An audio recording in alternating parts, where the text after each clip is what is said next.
Depuis près de 10 ans, Hélène Ségara, le monument de la chanson francophone, mène un combat courageux contre la maladie. Atteinte d'une dégénérescence maculaire, la principale cause de perte de vision chez les personnes âgées, l'artiste de 50 ans a d'ores et déjà subi pas moins de 17 opérations en moins d'une décennie. Une maladie qui handicape au quotidien, mais qu'elle n'évoque pourtant quasiment jamais.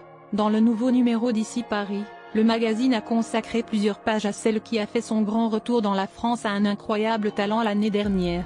Et pour cause, malgré la maladie, Hélène Ségara a réussi son comeback en 2021 en sortant également un nouvel album baptisé Karma. Pourtant, rien ne prédisposait l'interprète de Il y a trop de gens qui t'aiment à revenir sur le devant de la scène. Atteinte d'une maladie sur laquelle elle n'aime pas s'étaler, l'artiste préfère oublier le négatif, mais malheureusement, force est de constater qu'il revient à la charge.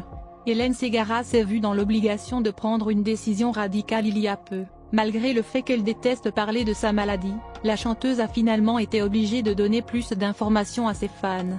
La raison ?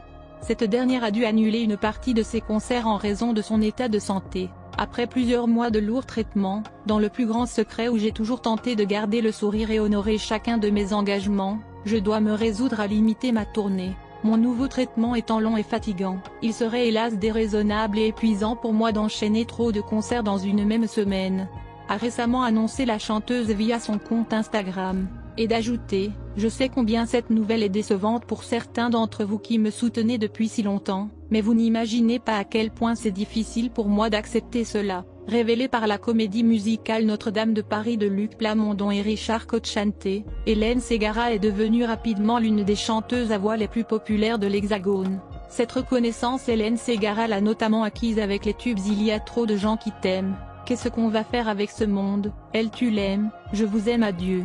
L'amour est un soleil ou encore On n'oublie jamais rien, on vit avec en duo avec Laura Pausini. 3 ans plus tard, elle part vivre chez son père, puis abandonne l'école pour se consacrer à sa passion. Elle chante des reprises de Cabrel ou de Whitney Houston dans des bars et des restaurants. Elle décide d'aller tenter sa chance à Paris avec son fils Raphaël. Ils s'installent dans un petit studio,